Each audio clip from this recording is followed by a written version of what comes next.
के पास ये 370 का मामला गया। आप सबको पता है वो 370 क्या थी। वो 370 भी हट गई, 35 भी हट गई। लेकिन इस देश के संविधान में सेकुलर शब्द तो 1976 में आया। और कमाल है, आपने हजारों उसमें अमेंडमेंट किए, लेकिन यह पहला देश है भारत का कि जिसके संविधान का प्रीएम्बल, जो प्रीएम्बल होता है वो किसी भी देश के संविधान का अक्षुण्ण होता है, उसमें बदलाव नहीं होता, उसके अलावा तमाम चीजों में होता रहता है। लेकिन भारत के प्रीएम्बल के अंदर यह शब्द 1976 में उस वक्त डाला जब देश के ज्यादातर नेता जेल में बंद थे, और वो एक पॉलिटिकल एजेंडे के तहत डाला। लेकिन मैं उसको भी मान लेता हूं कि भाई चलिए आपने 76 में डाल दिया, तो 76 में जो संविधान सेकुलर हुआ वो 1993 में कम्युनल क्यों हो गया? और जिस पार्टी ने बनाया उसी पार्टी ने उसे कम्युनल कर दिया। यह भी नहीं कोई दूसरी करती है। जब सेकुलरिज्म की इस फ्रॉड में कहा कि भारत के हर नागरिक के राइट बराबर हैं, उसकी पूजा पद्धति क्या है, इससे किसी का कोई लेना देना नहीं है।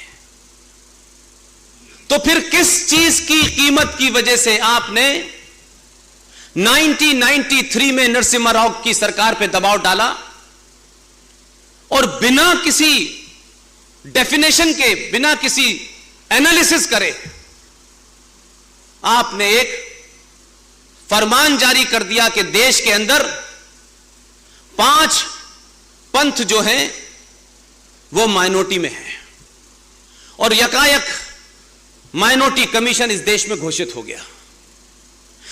इन बातों पे चर्चा नहीं हुई हमारे यहां कभी, क्योंकि इस पे चर्चा करने से तो कुछ लोग नाराज हो जाएंगे।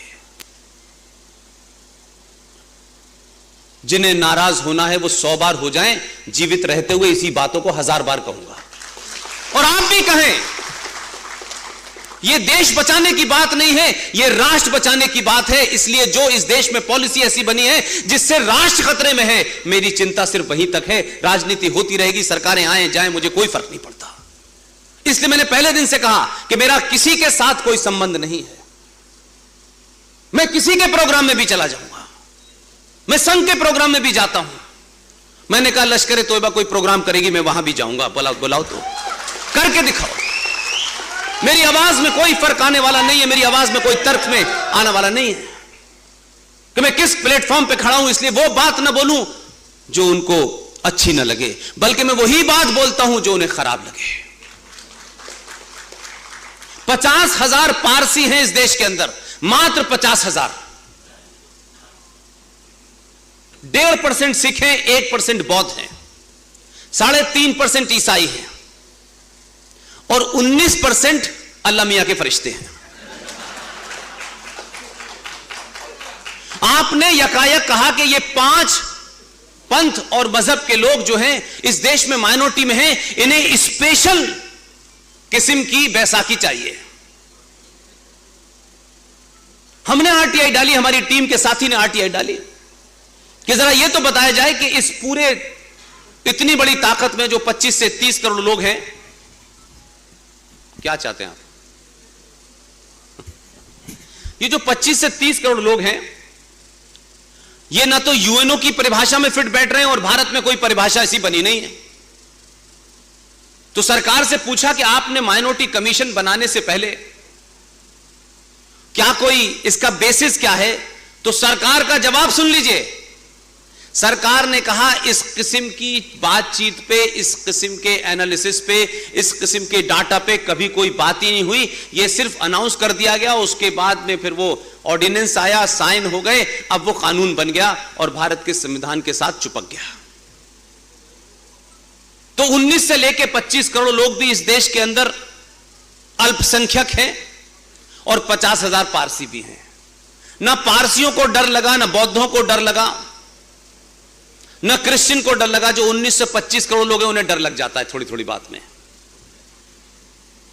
अब संविधान के अंदर यह लिखा हुआ है कि मजहब के नाम पर किसी को रिजर्वेशन नहीं दिया जा सकता। इसकी भी 3-4 बार कोशिश हुई।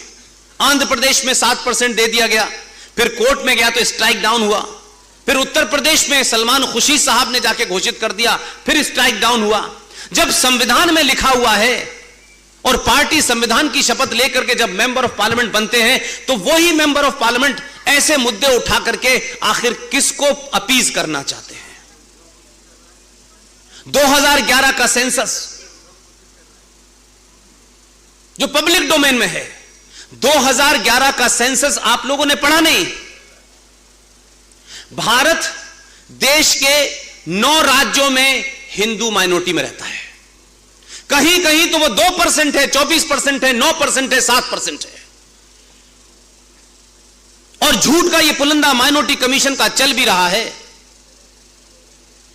उसमें एक और बड़ा झूठ है, राष्ट्रीय अल्पसंख्यक आयोग का बजट करोड़ों में है, अनगिनत है। उनके लिए तो हर एक ने दरवाजे खोल दिए, क्योंकि मैं बड़ी जाति में पैदा हो गया हूं, लिहाजा मैं तो अमीर पैदा हुआ हूंगा। तो एक रिजर्वेशन तो संविधान के माध्यम से आया, उस पे भी अंबेडकर की टिप्पणी बड़ी हार्श है, आज का तो कोई लीडर दे नहीं सकता। उन्होंने कहा मैं इसके खिलाफ हूं, लेकिन अगर यह दिया भी जा रहा है तो 10 साल से ज्यादा नहीं देना है। और अब रिजर्वेशन के नाम पर, इस माइनॉरिटी कमीशन के नाम पर आपने एक बड़ा चंक उन लोगों को दे दिया है जिनका ख्वाब ही इस मुल्क में ग़ज़वाए हिंद लाना है, जो इस एजेंडे के लिए काम नहीं कर रहे कि देश मजबूत हो। उनका एजेंडा है सरकार कोई भी आ जाए, पॉलिटिकल पावर से, ब्लैकमेलिंग से, डरा करके, धमका करके, किसी भी तरीके से इस देश की जो पूरी ताकत है उस पर कब्जा करो। और इतने दबाव में है कि एक शख्स जो खुद माइनॉरिटी का है, जो 1.5% थी, उसको आज तक इस देश ने कभी माइनॉरिटी नहीं माना। सरदार मनमोहन सिंह भी उसी माइनॉरिटी के हैं, 10 साल तक प्रधानमंत्री रहे। लेकिन इस देश में जब तक मुसलमानों को नहीं बनाओगे तब तक अल्पसंख्यक का कोई मतलब नहीं है। वो बनेंगे तभी आप उनकी उस भूख को शांत करेंगे, बाकी कोई बन जाए कोई फर्क नहीं है। तो ये मुद्दे क्या राष्ट्र के सामने चुनौती नहीं है? क्या इन मुद्दों से देश में झगड़े नहीं हो रहे? और यह कहना बहुत आसान है कि हम हिंदू मुस्लिम की बातचीत करते हैं, मुसलमान हिंदू की बात करते हैं, तो भाई ना तो हम 1947 में थे, ना आप में से कोई था, तो फिर यह देश क्यों बंटा था अगर हिंदू मुस्लिम की बात कर रहे हो तो? यह चुप्पी आपने 1947 में रखी और 2021 में भी रखना चाहते हैं। समस्या वही है और उससे ज्यादा भयानक है। आप समझना नहीं चाहते क्योंकि आपको लगता है अगर यह समझ में आ गई तो मुझे कुछ करना पड़ेगा, कुछ ना कुछ एक्शन लेना पड़ेगा। और मैं अब एक्शन नहीं लेना चाहता। मैं दिल्ली से भगा दिया जाऊंगा तो नागपुर चला जाऊंगा, नागपुर से चला तो नासिक चला जाऊंगा। मैं भागता रहूंगा लेकिन उस बीमारी का सामना नहीं करूंगा। कोरोना का दवा बन रही है, उससे पहले डेंगू आया, मलेरिया आया, और सबकी दवा बनाते हैं आप। दवा खाते हैं, ठीक हो जाते हैं। आप एक बुखार की दवा बनाते हैं, उससे भयानक बुखार दोबारा आ जाता है। एक बार तय करें कि इस राष्ट्र को जिन बीमारियों ने जकड़ा है उन्हें समाप्त करते हैं। 10 साल जाएंगे जीवन के, एक जनरेशन को यह करना ही पड़ेगा। यह नहीं होगा कि मेरा हिस्से का काम के लिए मैं सोचूं कि पड़ोस में भगत सिंह पैदा हो जाए, सुभाष जी वापस आ जाएं, कोई इनमें से सुभाष बन जाए। मैं नहीं बनना चाहता। मैं तो उसके बाद का जो माहौल होगा उसकी मलाई खाऊंगा, तो भाई साहब वो मिलने वाली नहीं है। एक जनरेशन को आहुति देनी ही पड़ेगी, आप चाहें या न चाहें। यह गलती 1935 में लाहौर में की जिन लोगों ने, वही गलती 1990 में कश्मीर में की। कश्मीर में एक भी हिंदू ने कभी शायद जोर से किसी मुसलमान का नाम तक नहीं लिया होगा, कभी नहीं कहा। आजकल की जनरेशन बहुत हल्की फुल्की बातचीत करके अपने उस लालच और उस अपनी कायरता को छुपाने के लिए कुछ भी स्टेटमेंट दे देती है।